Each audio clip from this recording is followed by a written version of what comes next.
Why does the U.S. support the tortured dictatorship in Egypt? Because that's what Israel wants. Why can't America make peace with Iran? Because that's not what Israel wants. And why do we veto every attempt to shut down illegal settlements on the West Bank? Because it's what Israel wants. Seeing a pattern here? Sick of it yet? It's time to put America first. Support the Counsel for the National Interest at counselforthenationalinterest.org and push back against the Israel lobby and their sock puppets in Washington, D.C. That's counselforthenationalinterest.org. All right, y'all, welcome back to the show. I'm Scott Horton. This is my show, The Scott Horton Show. And our first guest today is Rachel Levinson-Waldman. She is counsel to the Brennan Center's Liberty and National Security Program. That's the Brennan Center at the New York University School of Law. And she's got, a whole bunch of stuff that needs reviewing here. First and foremost, what the government does with Americans' data. Welcome to the show. How are you doing, Rachel? Good. Thanks so much for having me. Well, you're welcome. Thank you very much for joining us. I'm very happy to have you here. And I admit I did not budget my time well, and I had to quit about halfway through this thing this morning before the show. Understood. But it's long. It was so good that it's one of the very small percentages of things that I'm going to, I swear, finish even after the interview's over because it's really good and I really need a thorough understanding of this so I can teach it myself as best I can, and it's all such a complicated thing. But anyway, so I want to start the interview with pretty much the same way that the study starts off with, is reviewing a little bit of the history of Nixon era and really J. Edgar Hoover era abuses and what happened, the pushback from that in the 1970s, and then, of course, how that pushback has become undone, basically, since September 11th, and the steps that have been taken, where, in other words, where we are now on the slippery slope compared to then and that kind of thing.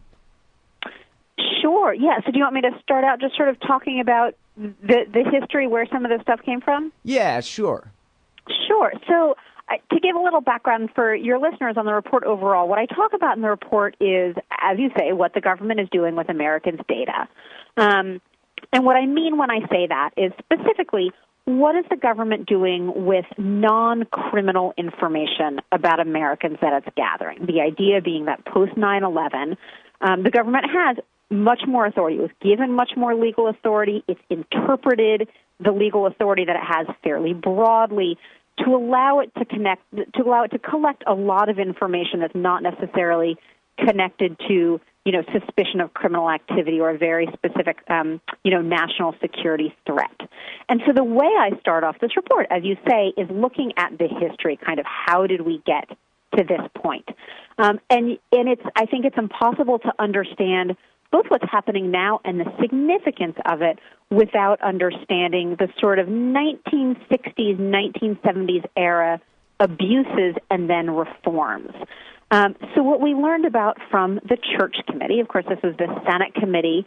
Senator Frank Church was the head of it, and this was put into place to find out basically what had J. Edgar Hoover been doing at the FBI, what had the CIA been doing, what had the NSA been doing. And in 1976, the Church Committee released this amazing, thousands of pages long report saying there had really been significant abuses across the board. So the FBI had been engaged in targeting women's liberation movements, black student unions, Martin Luther King Jr., a whole variety of domestic kind of political activism and social activism movements. And they found the same at the CIA and the NSA. So the CIA also was infiltrating, protest movements, various domestic groups. The CIA at one point was taking and reading every single foreign telegraph that was leaving from the United States that Americans were sending overseas. The NSA was looking at the content of every single one of these. And so across these agencies, they were taking in information about thousands of Americans who weren't doing anything wrong, who were just engaged in a variety of activities. And by and large, these programs, for all of them, started fairly modestly. They had fairly modest goals, but this was happening in secret. It was at a time where there was this incredible fear of communism. And so their activities just kind of grew and grew and grew, and the powers that they'd taken grew and grew and grew. So the Church Committee releases this report. It's a huge issue. And in response, there are a variety of protections put into place. So just before the Church Committee report, Congress passed something called the Privacy Act, which was meant to protect a lot of personal information about Americans and give Americans the right to find out what information about them do federal agencies have. Then after that, there were restrictions put into place on what the FBI could do domestically. There was something called the Attorney General's Guidelines that the Attorney General at the time put into place. And then something that, for better or worse, you and your listeners might be becoming more and more familiar with, the Foreign Intelligence Surveillance Act, which put much more court oversight, basically, over kind of national security and foreign intelligence work that the NSA and the FBI do. And so that was what was in place up until 9/11. Certainly with changes, and we can get into more of the details of that, but there were these basic protections in place, and there was kind of a basic understanding that generally First Amendment protected activity would be protected. So, speech, association, things like that got heightened protection. There was this judicial review over a variety of things, and that people couldn't be targeted, generally didn't have foreign intelligence investigations opened on them or information gathered unless they themselves were an agent of a foreign power, things like that was fairly restricted. After 9/11, really, the floodgates opened. There was this feeling there had been this horrific attack that had been missed. And so kind of on all levels, the Patriot Act was passed. That made changes across the board.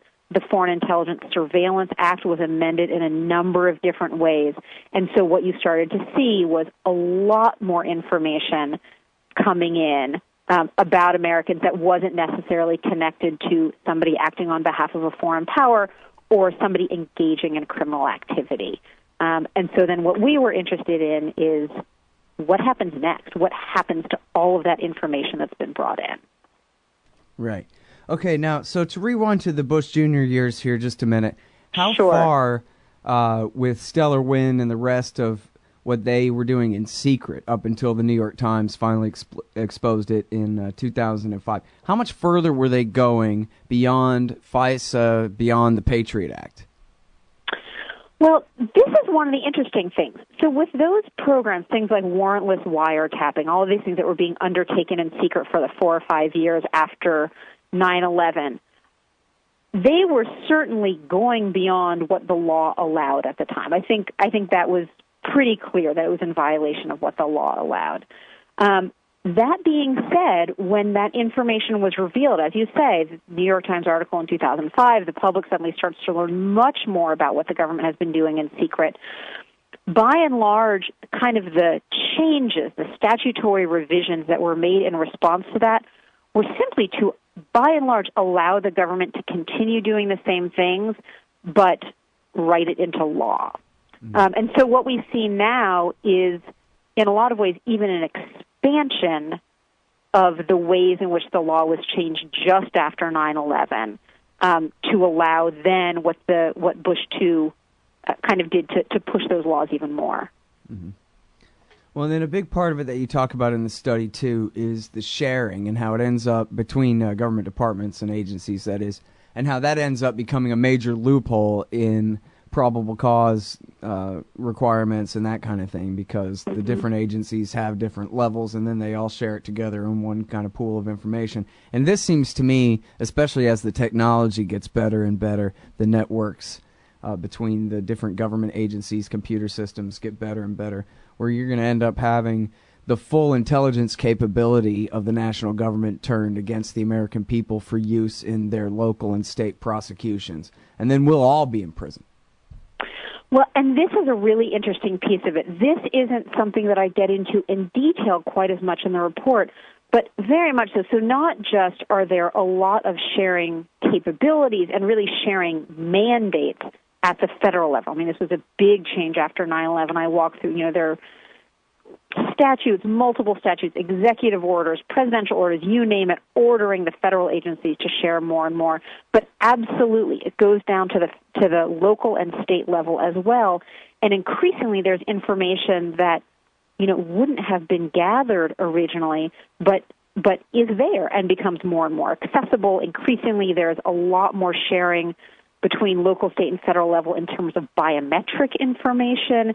And so a lot of that becomes accessible to law enforcement on all levels. Right. And, of course, all we need is a crisis that hadn't quite happened yet, but as soon as it does happen, then that'll be the excuse for it, whether it's a really famous missing kid or an illegal immigrant commits a crime or a terrorist does a suicide bombing at a mall somewhere or something that'll be bad enough where, we have all of this. It seems a waste that we're not turning over all this metadata to the local prosecutors who could use it to keep us all safe, for crying out loud. Right. And I think certainly that's what we've seen after 9/11 is that sort of, crises. I think crises always create sort of this feeling of emergency. And in some ways, one of the unique things after 9/11 is that we haven't stepped back much sort of from that feeling and in terms of, how it's being used to collect and share information. And I think that's right, that if there is another sort of major crisis, then it does create an additional opening. All right. And now, I've heard there's been, and I've read a bit of coverage about the fusion centers in the past, but not that much. And I was wondering, it seems like a good opportunity to give the audience a glimpse of what these things really are and how much of a change they are in the form of the police structure in America from the way things were before, not long ago. Sure, yeah, I'd be happy to talk a bit about fusion centers. So fusion centers are these state and regional centers, there's sort of no better way to describe them, that were established in the years after 9/11. It's a little confusing to figure out kind of exactly when the first one was established. The structures were put in place between about 2004 and 2007. And the idea was that, sort of before 9/11, there had been all this information coming in from different areas, but, the term often used, it was stovepiped. People who needed to know all the information didn't know pieces of it. And so the idea was that fusion centers would provide a place where really a whole variety of people, of entities could come together to share information. So you have local, state, and federal law enforcement. There are these things called joint terrorism task forces, which also bring together law enforcement and intelligence on various levels. They generally have a place at a fusion center. Private entities can, so, private companies basically that have their own major security apparatus, they can have a place at a fusion center. So there are a couple of, I think, really interesting things about fusion centers for our purposes. One is that there's a huge amount of money that's been poured into fusion centers, largely by the Department of Homeland Security. As you probably know, there was a scathing report that came out about a year ago from a Senate subcommittee saying, among many other things, that the Department of Homeland Security hadn't tracked that money at all. There was basically no way of knowing really how it had been spent, where the money had gone, if it had produced anything of value. And the report found a couple of other things that I think are relevant here, and this has been reported on in other areas as well. One is that a lot of these fusion centers have grown from being terrorism or counterterrorism focused to what's called, I believe, all risks or all hazards. So they deal with, there could be a hurricane coming in. The fusion center, helps combine information about that. There could be, a large rally that's being planned. The fusion center helps gather information about that, which all sounds perfectly useful. But the reason that's happening, frankly, is because there aren't actually that many terrorism risks in the country. And so the fusion centers basically were being given millions of dollars by the Department of Homeland Security, and most of them across the country didn't actually have enough counterterrorism work to spend that money on. And so they expanded to cover lots and lots of other purposes. The other thing that this subcommittee report found is that, by and large, a lot of the information that was being fed into fusion centers and coming back out was was worthless. It was worse than worthless. The people weren't exercising good judgment about what they were putting in. There was information that reflected protected speech. There was information that was available elsewhere, and so there were sort of these sinkholes of money that weren't providing much value. Right. Well, and it seems like all of this, especially when you get back to the NSA level of vacuuming up everything, the Snowden revelations, that kind of stuff. I think Bamford puts it this way in his book, The Shadow Factory, that, or he may be quoting one of them actually, that they're always trying to surf on this ocean of data rather than drown in it. But they're always drowning in it. And, it's just like, searching every baby and little old lady at the airport. It's like that movie Airplane, actually, where they're hassling the nobodies and the real terrorists go through the metal detector with a rocket launcher. You ever seen that one? Yeah. It's just like one of my that. favorite movies. I love Airplane. Yeah. So you got the Boston attack, you got Fort Hood, you have Faisal Shahzad in Times Square. You have all these real attacks, which thankfully have been relatively small compared to what they could have been, as horrible as they actually were. Right. But all these have happened while they're busy chasing their tail and trapping nobodies and spying on everybody and frisking everybody. Well, and this is one of the things that we talk about, sort of the notion, right, that there are huge amounts of information coming in. But then the fact, in a lot of circumstances, that's actually making it harder to pinpoint the key pieces of information. And you've had people, it's not just the Brennan Center saying this. You have officials from the CIA, from the Department of Homeland Security, from the Department of Defense going on record and saying, as you said, we are drowning in this information. It is clogging up the system. People are afraid not to collect every single thing that's out there, but it's not actually helpful. And even if you go back to the 9/11 Commission report, which said, there was all of this, there was a lot of information that was available, but it wasn't being shared. And often that's used to say, well, what the 9/11 Commission was saying is there are all these dots that weren't being connected. We have to collect all the dots. Really what the 9/11 Commission said, and it is a much longer read than my report, although it's fascinating. Really what it said is there were major alerts that were coming into the government that were being ignored. It didn't take a whole lot to spot those in the noise because they said things like, somebody is planning to fly a plane into the World Trade Center. But also that the dots of information that were missed were largely dots that were connected to known terrorists, that were connected to criminal activities, things like passport fraud, visa fraud, things like that. And so this wasn't, the 9/11 Commission doesn't say, oh, if only the government had sifted through information about innocent Americans, somehow these plots would have emerged. They said really what needed to have been done was good old-fashioned detective work, starting with leads connected to criminal activity and connected to known terrorists. Right. I mean, even Colleen Rowley, who was Time Magazine Person of the Year back in 2002 for blowing the whistle, she said, and this is just from her angle, her part in the story, was that if her bosses had allowed the FBI agents at the Minneapolis office to go ahead and ask the judge for a FISA warrant, which they would have gotten no problem with all the information that they already had on Moussaoui and his brother, that they could have, through his papers and through his cell phone stuff, they could have directly traced him to Mohammed Atta and the rest of the leaders of the bad guys in Florida. That would have been it. They could have rolled up the 9/11 plot, and that's not some craziness. That's from Colleen Rowley. And there are a lot more, as you said. There are all kinds of alerts coming in from all different directions. So it's not that was the only chance they had. And in other words, they had all the power in the world to stop that attack if they'd been doing their job. Yeah, no, they didn't I think need that's a new absolutely Patriot right. Act whatsoever. They didn't need anything more other than competence. Yeah, no, I think that's right. That the powers in place, the authorities in place were quite strong at the time.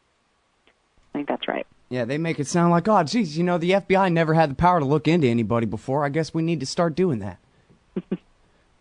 Right. And that actually worked, I guess, while people were still afraid. They were able to make that seem legitimate to people.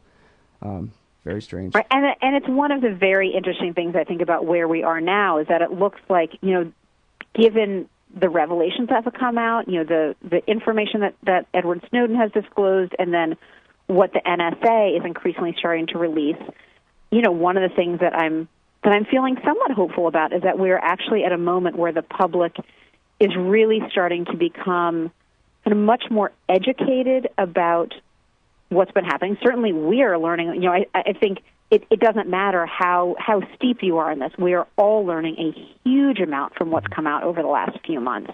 And that we may finally have a moment where some of this, some of the authorities might be dialed back, at least to some extent, that there's enough kind of public interest and public concern that we may be at a bit of a historical moment. Yeah, it seems like the sort of common refrain that, well, we're not really learning anything new. It's, compared to our worst fears of what we thought might be going on, right? And then, what this is confirming everything you were afraid that you already knew, but it was just your intuition then. Now you got the documents at the Guardian. Right. Well, and, it's interesting. I've been, talking about this with folks and sort of, among the community. I think one of the points that a couple of people have made, which I think is a really fair point, is that, there's been litigation going on over a variety of these issues for several years in terms of trying to learn more about these policies and especially in terms of trying to challenge some of these laws. And, by and large, the position of the administration from Bush into Obama has been basically, there's very little that we can disclose. Nobody is affected by this. And then now that this information is coming out, they're sort of switching. In some ways, it's sort of a messaging thing to say, oh, well, these powers have been in effect forever. This is old news. It's nothing new. They've been in effect for too long, really, to change them. And so it's kind of this 180-degree switch. But in fact, it's significant information that we're learning about. I think to some extent it confirms what people had suspected from a combination of, great investigative reporting, whistleblowers, things like that, but hadn't quite been able to confirm. And some of it, I think, truly is beyond really what people in any of these communities suspected what was happening in terms of the ways that some of the laws are being interpreted. Well, be specific there. What do you think is the most shocking thing that people probably did not anticipate? I think the most shocking thing, and this is getting a little bit into the legal weeds, but this is probably overall something that most of your listeners are familiar with. One of the very first things that we learned about is that the NSA is gathering this whole database of Americans' phone calls. So, it's what's called metadata. So they're not wiretapping the phone calls, they're not listening into the content, but they're getting information about when a call was made, who it was placed to, how long it lasted. Just about every single phone call placed domestically and placed from the U.S. going internationally. The NSA keeps those records for 5 years. What they say is that they only search them under fairly limited circumstances. It's sort of specifically related to terrorism. We've learned two really important things from this. One is that one of the things we've learned from these foreign intelligence surveillance court opinions that have been released is that the restrictions they say that they've put in place, some of them have never worked.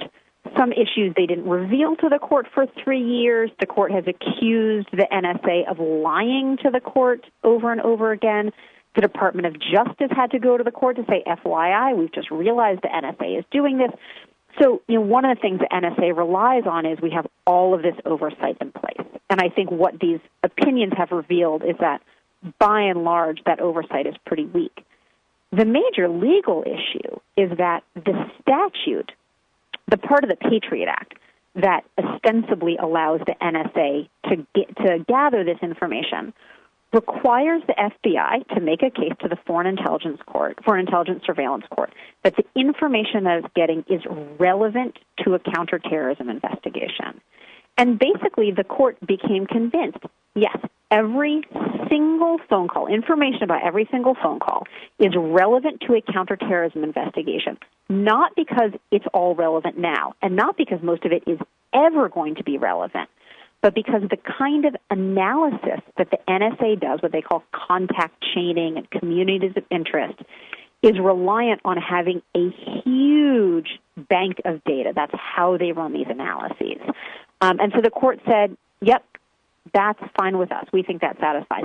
And that interpretation of relevance is beyond, I think, anything that would ever sort of pass the laugh test under any other circumstances, and it doesn't exclude any other huge volume of data supposedly being relevant as well. And I think in a lot of ways that's the most disturbing thing.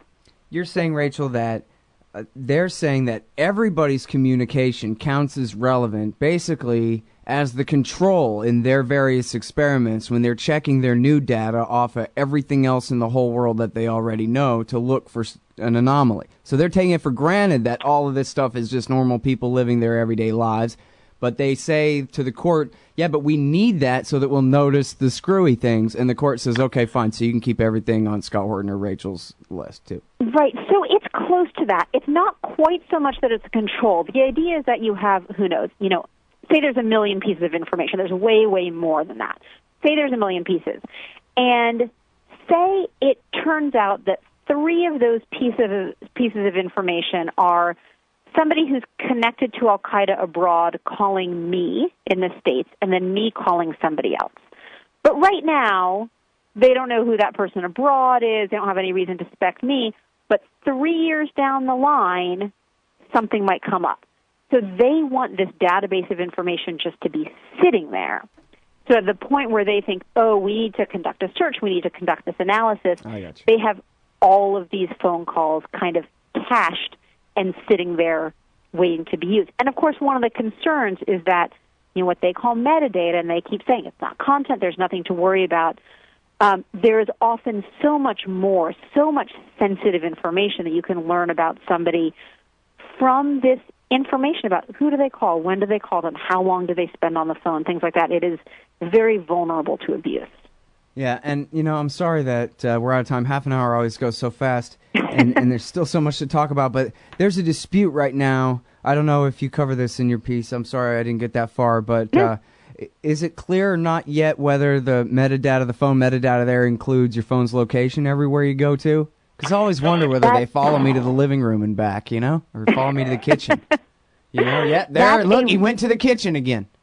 Right, what's he doing in there? That's a really good question. This has absolutely been an issue of major debate.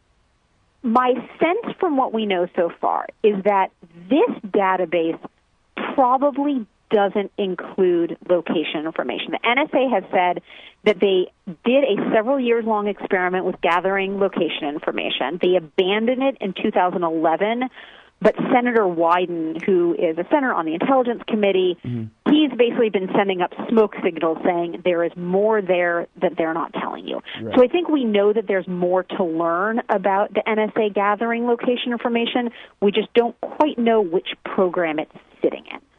Right. Yeah, I do know from Bamford's book back when, before any of this Snowden stuff came out, that after they closed down Total Information Awareness under Admiral Poindexter, that they just moved it to the NSA and renamed it Basketball. And I guess they cut it in thirds, and then they made up names for the new things too. But and just, you don't like the thing that we're doing? We'll just make it more secret and then continue. Right. That's their regular modus operandi or whatever. All right, anyway, so I'm sorry that we're all out of time because I wanted to ask you about the border searches and the Five Eyes loophole and all of this stuff. There's all kinds of stuff. But you're on my list of NSA experts now, so thank you, Rachel. Appreciate it. Thank you so much, Scott. I appreciate it. Take care. All right, everybody. That's Rachel Levinson-Waldman. She's counsel to the Brennan Center's Liberty and National Security Program at the New York School of Law. We'll be right back after this. New York University School of Law, I meant to say, yeah. Hey, all, Scott Horton here for The Future Freedom, the monthly journal of the Future Freedom Foundation. As you may already be aware, Jacob Hornberger, Sheldon Richman, and James Bovard are awesome. They're also in every issue of The Future Freedom, and they're joined by others of the best of the libertarian movement. People like Anthony Gregory, Wendy McElroy, Lawrence Vance, Joe Stromberg, and many more. Even me. Sign up for The Future Freedom at fff.org/subscribe. It's just $25 a year for the print edition, $15 to read it online. That's The Future Freedom, edited by Sheldon Richman at fff.org/subscribe. And tell me you heard it here. So you're a libertarian, and you don't believe the propaganda about government awesomeness you were subjected to in 4th grade. You want real history and economics. Well, learn in your car from professors you can trust with Tom Woods' Liberty Classroom. And if you join through the Liberty Classroom link at scotthorton.org, we'll make a donation to support The Scott Horton Show. Liberty Classroom, the history and economics they didn't teach you.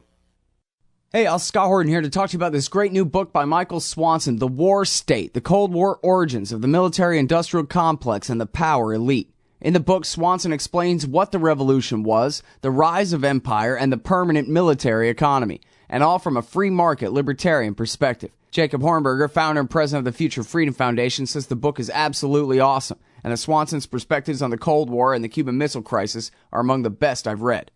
The poll numbers say that people agree on one thing. It's that America is on the wrong track. In The War State, Swanson gets to the bottom of what's ailing our society.